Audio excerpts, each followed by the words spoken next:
Hello everyone, and you've been asking for this. This is my new up-to-date tier list. We're going to go over actually the best investments, the heroes at 5-1-1-1-1 all the way up to Awakening. So you're going to know all the way through the game who's going to be good early all the way to Season 2 currently, which is the Ffraegar and Syndrion update with the current heroes. So stay tuned for my opinion in the current tier list of investment.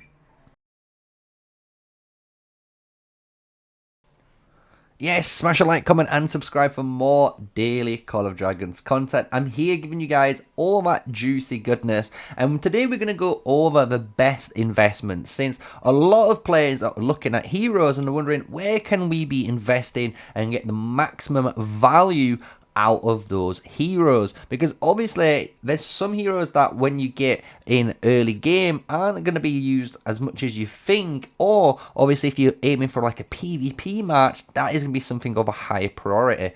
So what I'm going to talk about first before we get into it is what are we on about, right? Whenever we talk about 5-1-1-1, what does this mean? And this is just a very basic term of basically explaining your current skills. So when we're going into today's video, any of these skills, when it says like 5 here, this means your skill 1 will be at maxed rank, meaning then at 5-5-1, it means your second skill would have been maxed up, and then your third skill would have been unlocked, and then going all the way up to 5-5-1, meaning your skills 1, 2, and 3 are maxed out, and you've left your final skill. Obviously, all the way at the top at the hot zone is the awakened stages, and we're going to obviously talk about all of them. So we've got a bunch of legendary heroes we're going to be talking about today, because this is where the investment tier list mainly is aimed at, because everyone will eventually get those epics fully awakened within at least 2 seasons, at least playing, honestly, within 2 or a maximum of 3 seasons. You know, you're going to have everyone awakened. So this is more about those gems and lucky wheels that you're looking to spend on and those type of heroes. So we're going to go and start down at the very bottom at the actual 5-1-1 stage. We do have some extra categories which we're going to talk about at the very end, and these are some for very niche sort of marchers if you are trying to hyper roll and get the maximum value as possible, which again we'll discuss when we get there. So 5-1-1-1. So these are the heroes that we're going to be talking about today, and straight away in this slot is going to be a Garwood, a Indis, and as well Nico. Going down even further, we're going to have Velyn in this category, as well as a 5-1-1-1 hero. So these 4 heroes in this slot are all gold chest commanders, as you can tell, apart from Indis, where you're going to get her through the Dragon Trials. The reason these heroes at 5-1-1 are such a really good early game investment is the fact that you're going to naturally use them as a free-to-play, low spender, or even a whale, depending on obviously your investment capabilities. The thing with Garwood is going to be a phenomenal frontline tank. He's going to help you get through your Dragon Trials. He will also help you merit farm, meaning you're going to get those extra resources, speed ups, and elixirs through the Alliance store. Nico being honestly one of the best, if not the current best archer in Season 1 for the capabilities of being a raid slaying machine, as well as being a PvP menace. So the fact that you're going to get such a flexible hero at 5-1-1 is the reason why we love our Nico. The same thing does apply with our Velyn. Velyn is exceptionally powerful, especially at 5-1-1-1. We get all the relevant stats when we are using him, since his first skill is giving him that 1200 damage factor, but the second, third, and fourth skills are all giving him different type of stats, like the 5% extra hero skill damage. He's also getting that 4% crit rate bonus, which is going to make his skills hit harder wherever he is the primary or secondary. And then you have that 10% magic reduction and speed reduction built in to your kit on the 4th skill. So it's a really cool effect that you can have on your march. When we finish off this category, we're going to talk about Indis. And the reason why we talk about Indis is the fact that she is honestly a powerhouse in Dragon Trials. Yeah, I'm going to say it flat out. As a 5111 commander, you'll be surprised if you run a Garwood primary with Indis, or even Madeline in Indis, Bakshi and Indis, for example, Eliana and Indis. All of these type of frontline units that are really good at tanking with an Indis behind allows them to survive longer, but more importantly, in that Dragon Trials combination, it allows you to deal that extra bit of damage because you put the 20% extra damage taken debuff onto 2 targets. So you're going to be able to clear house really, really effectively. So we're going to move on into the next category, which is 5511. And these are going to be the heroes where the first 2 skills are going to be the most advantageous for you when you're going to try and invest in as little as possible and maybe use it as long as you can. So the first guy we're going to speak straight into this category is Emrys. Emrys is... I can't even imagine how crazy this guy is, because I don't have him already at 5511. I'm almost there at 5211, and we're going to keep investing when we get our reset and get his skills up. But at 5511, your Emrys becomes an absolute powerhouse in the cavalry slot. The reason is it allows him to have a 1500 damage factor, as you guys know, but the 40% rage accumulation speed is absolutely devastating. Once you hit that unyielding rush proc, you're gonna have that 40% increase of, you know, passion rage for 5 seconds, which is going to allow you to hit that second skill even quicker than you imagine it already hitting. And the other 2 skills are very good, right? You're getting 10% extra attack, 3% march speed, and that extra little bit of damage dealt bonus and hero skill damage if the target is surrounded, right? So the hero skill damage bonus is a weird requirement since it requires someone to be surrounded. Obviously, if you're running multiple cavalry, this is easily achievable, but it just allows you to get the maximum out of him without actually going too crazy. So Emrys definitely fills that 5511 slot there for our investment. Another amazing 551 commander is actually Fear. Fear is, the more you play with her, the more you honestly embrace this Angel of Death. She does so much work for any march at 5511. And the reason is you give that march a 1k shield factor and a 15% hero skill damage bonus. So if you pair a Fear and Atheist, for example, and rock the Fear as the primary hero when she is 5511 with a really powerful support PvP build, you're gonna be able to absolutely wreck house with the amount of movement speed and single target damage you're basically empowering your Atheist that is awakened. So when we look at even that second skill, you just got to think you're getting a 15% extra attack bonus and a 15% hero skill damage taken reduction. And the other 2 skills is really powerful at only at 1-1, because imagine you're gaining 10% extra defense, you're gaining now 4% extra attack if you're using the Celestial unit, as well as an additional 10% movement speed with the Celestial. So you get an insane almost 25% worth of stats for no investment at all and just unlocking it once you're at 5511. And then that final stat is the extra attack whenever she gains a shield, which she naturally does with herself. So really good combo for 5511 slot.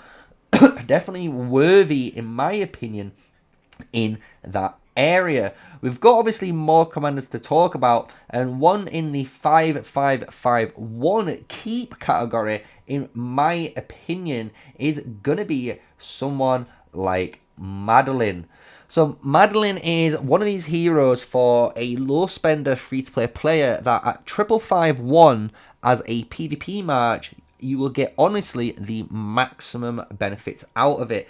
If you honestly want to push and become an infantry main, obviously we will be able to get her awakened, which is why there's 2 extra categories above, right? But we're going to keep her in the keep section for now, and we're going to also add her later on in the list, as you're going to see in a moment.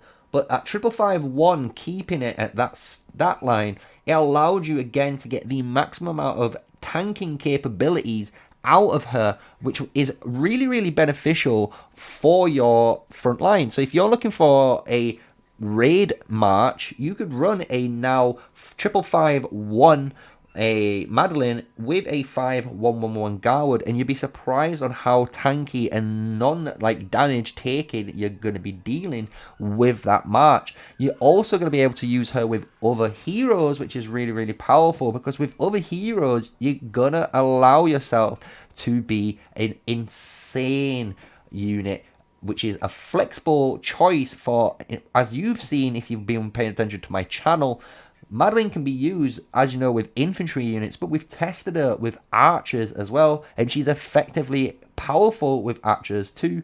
We're going to try with cavalry soon as well, so she might be one of those heroes that's going to be a flexible choice for multiple marchers as long as they're physical based.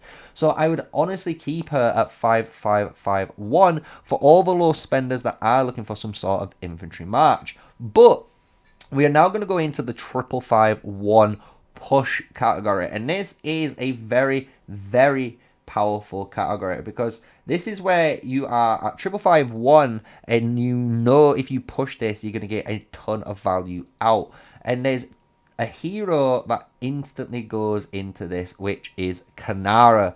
Kanara is in season 1 the best PvP hero that is up to date for you when you're able to unlock her. When you get her at 5551, she is a powerhouse in single target PvP. She will wreck anyone generally in a 1v1, and when you pair her up with someone like Nico later on, you're gonna be able to have this insane powerhouse march. The reason why we say 551 push there is because now if you are trying to be an archmain, and if you are maybe a higher spender, she is in that category for you to prioritize as a main focused unit to awaken. Because if you awaken her, and we're moving into the 555 category while we're talking about this, you will have the best single target DPS PvP match in the game. It is undisputedly insane how much PvP damage this deals out, because of the fact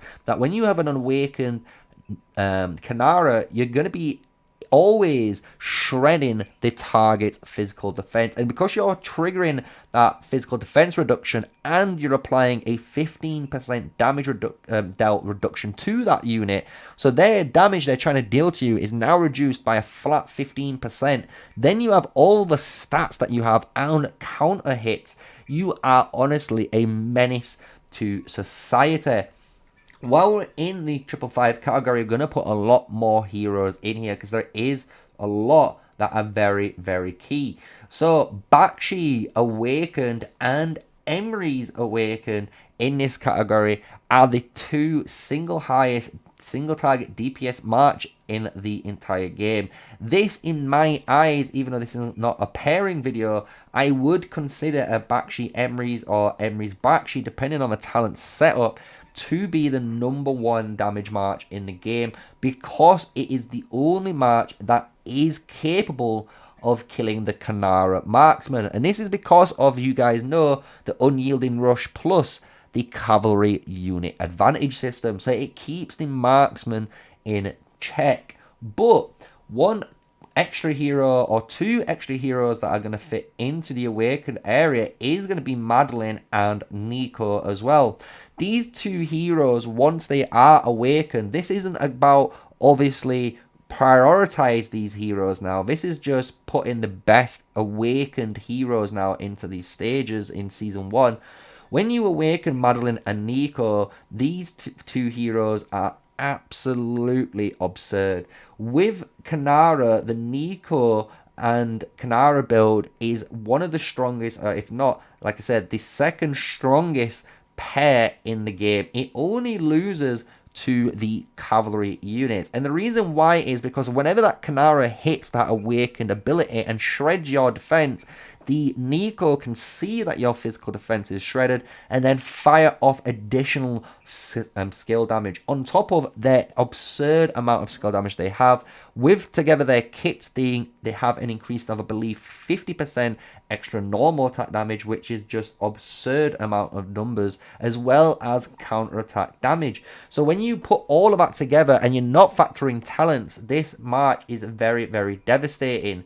Madeline as well, even though we kept her in the 555-1 keep section, she is a insane awakened hero, and this is only going to be viable for whale players. And the reason why I'm only going to say it for whale players, in my opinion, is because the whale player who's going to heavily invest into her is generally going to have max out tech. And the reason why this is important is when we put the second hero in, and the final hero that we're going to put in this stage right now, that is Nika. Nika Madeline is the best garrison and infantry combo for basically PvP combat when they are both awakened only. Because when you have this match together, the reduced damage taken for the Madeline and then the 50% extra bleed effect that you have with the Nika is absolutely devastating against a rally leader, especially when you start hitting them and you're reducing that HP by 30%. So this is a one-of-a-kind match, and I would only recommend awakening these heroes in the Madeline and Nika section if you are aiming to be a garrison leader, which is generally a high spender role. But again, eventually over time, guys, Nika, Emery's, Bakshi, and Nico, you will eventually 555 or awaken them if you have played the game long enough and you've opened enough gold keys, because these are gold keys commanders, so you're going to get the best of the best out of here. We so far haven't mentioned Velyn. I know we're going to keep him right to the end when we mention some of the other final heroes. So what we're going to do and talk about right now is some of these flexible investments at the very bottom, and then we'll finish off the zone.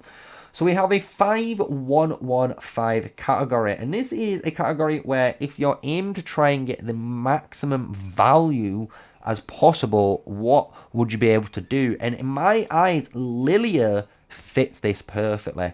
If you're going to try and invest even $10, you're going to get a 5-1-1-1 Lilia, which is very, very good in her own right. But if you're able to get that 5-1-1-5 unlock by spending a little bit more and getting the luck and even trying to spend the gems or getting the retrained skill books to hit this, this is a very powerful march, because the thing is, you're going to get everything you want generally for the PvP side. You're going to get the 1200 damage nuke, you're going to get the Scorch trigger, and when she has a 4th skill maxed, she has the highest probability again to trigger more Scorch, which is going to trigger more PvP AoE killing and give you free merit. So honestly, at 5-1-1-5, she is a very powerful hero, and Nika at this rate is a very good investment too. 5-1-1-5 Nika, if you randomly get this, or even if we put her in the 5-1-5-5 category, this is one of those heroes that if you ignored the peacekeeping capabilities, she is a phenomenal hero. You're going to be able to put this in other marches similar to like an Emery's Nika march. Emery's Nika full cavalry march does an absurd amount of damage in Season 1, and it's something that's very fun, and honestly you should try it out for yourselves to have a little bit of interesting, capabilities. Another one we're going to talk about in the later section, and this is going to be maybe debatable depending on how you're going to look at things, is going to be now Velyn. Velyn at 5-5-5-1 push is another hero that once you have the capabilities, you might want to push him. So what we talk about Velyn, this is going to be, I think, one in the comment section. A lot of people are going to be obviously maybe agree or disagree with how we assess Velyn. So when I look at him, in my eyes, he's very similar to YSG. He's one of these heroes that if you look at 555-1, you have a very nice AoE nuke, which is great. You have then 2 skills, which is the AoE increase on your hero skill damage and then the hero skill crit rate bonus. These two skills are so important for mages, and in the future could be an insane power buff for any of the new season 2, 3, 4, you know, any of the new mages that might come out. So this is why at 5551 push, it could be someone that you invest into, because obviously he is a gold chest commander. So in theory, you don't need to be investing those universal heads. So you could be using like the daily deals or obviously gold keys to get him. But if you're a mage player right now, you could already have an awakened Velyn. And if you've got an awakened Velyn and you're playing mages, now you're on the sitting stones. Compared to everyone else who's needing to invest, you're on the back foot and you're just hoarding and saving all of these extra season custom tokens you're earning for the future, right? There's going to be some obviously season 2 tokens, but you're also earning legendary custom tokens as well for the future. So this is a hot topic. Obviously, that's my view on Velyn. I honestly think he's one of the best, if not, I honestly believe he's the best mage in the game at the current state, better than Lilia, due to the fact that when more mages come out, there's going to be mages that I think deal better damage than Lilia and work way better because of Velyn.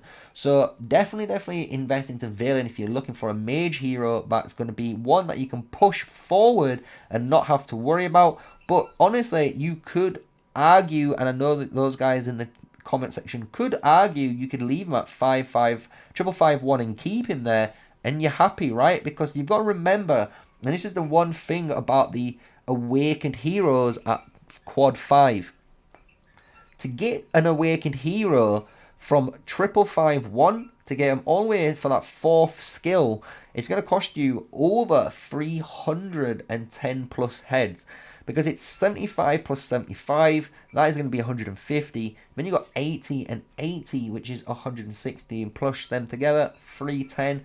So for 310 heads, you could awaken a hero, or you could put another hero at 5551. So that's where this investment guide is now tailored for. So hopefully you guys have got a bit of an idea where we're looking at.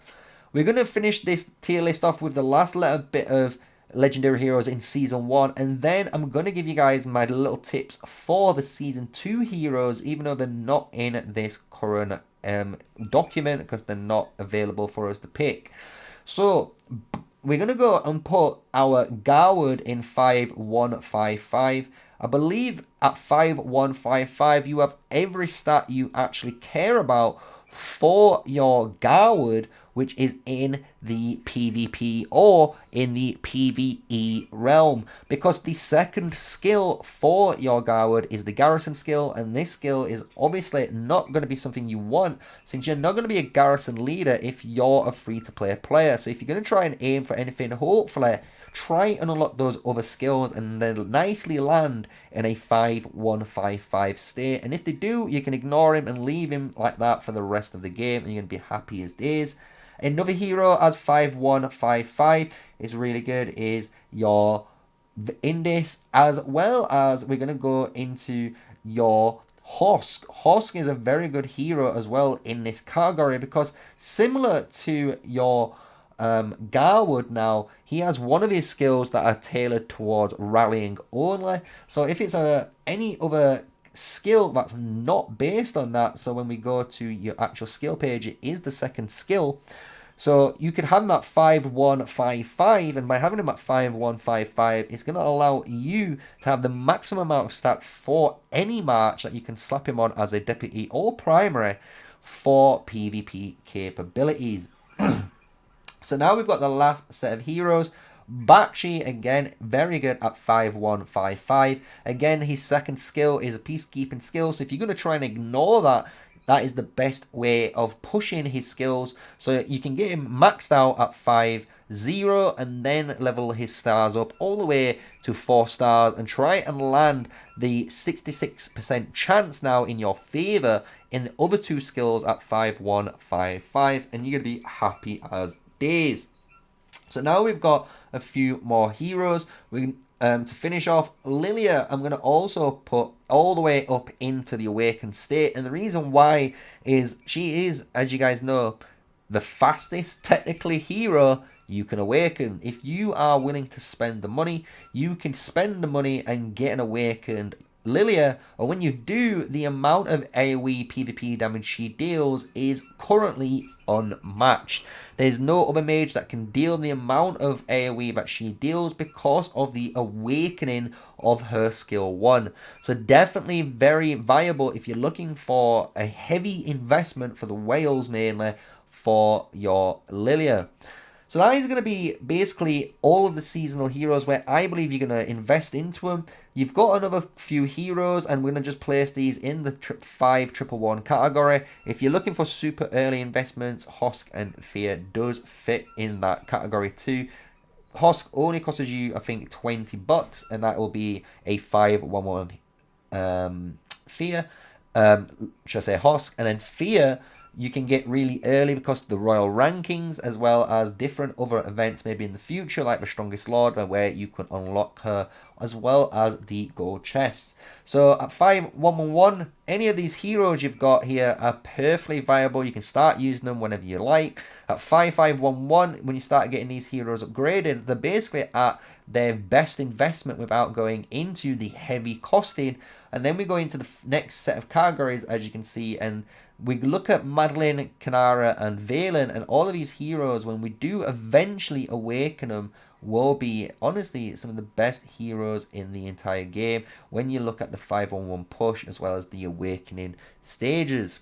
So that's all the Season 1 heroes covered, and what we're going to do right now, even though they're not in here, we're going to put 2 filler images. So we have, at the moment, we can imagine this Gwanwyn is going to be Ffraegar. Ffraegar, honestly, is going to be an immediate 5-5-1 push hero. So this means when you unlock Ffraegar, even at 5-1-1-1, she is phenomenal in Season 2 when you unlock her in the Stars Reignited Lucky Wheel event.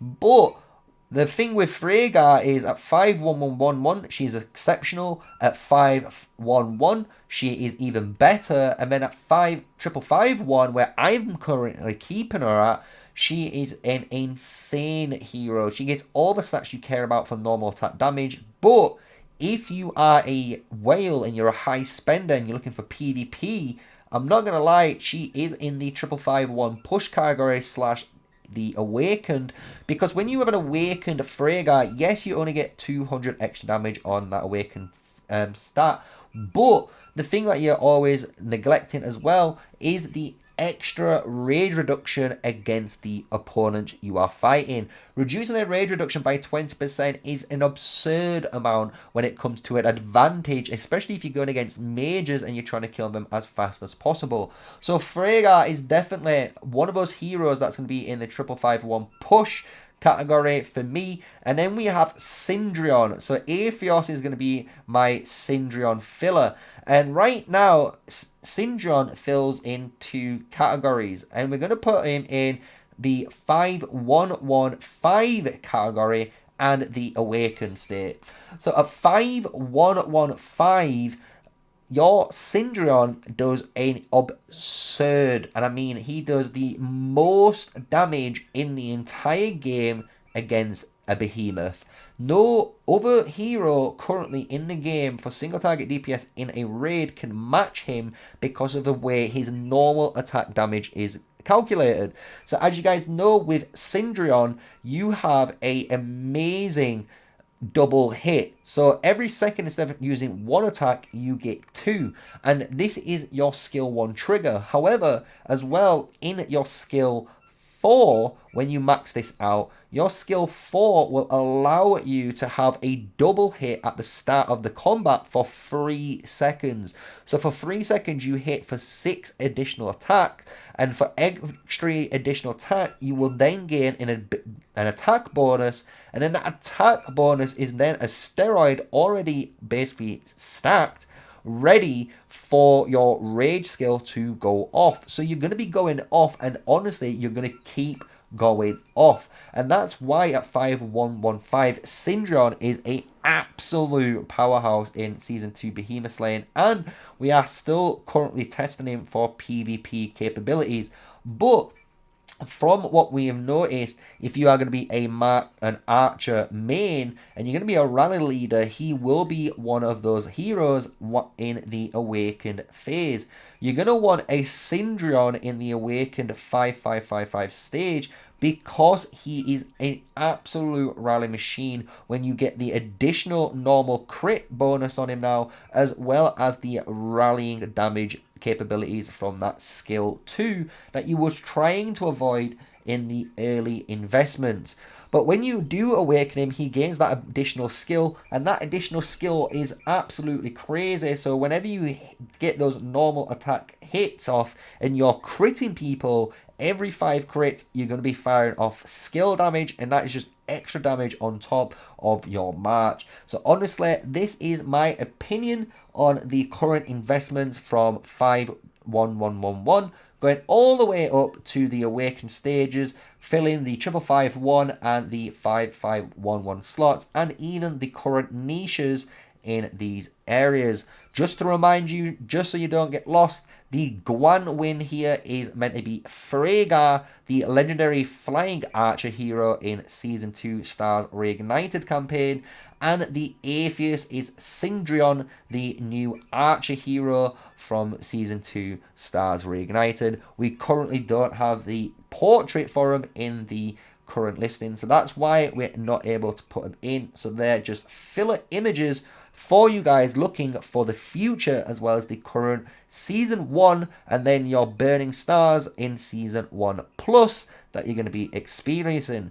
So if you enjoyed today's video, smash a like, comment and subscribe to the channel. My name's MrSneakyy, giving you all that good content every single day. I hope you've enjoyed this week's content so far with all the hero guides, as well as other videos that you've been requesting while we've been live streaming. So if you ever check it out when I'm live streaming and you want to propose a video, check it out in the comments or put it in the live chat, and we always try to make those videos for you guys, since obviously that's my job right at the end of the day. So I hope you enjoyed the video. Stay safe, stay sneaky, and until the next one, enjoy the rest of your day. Peace out, guys.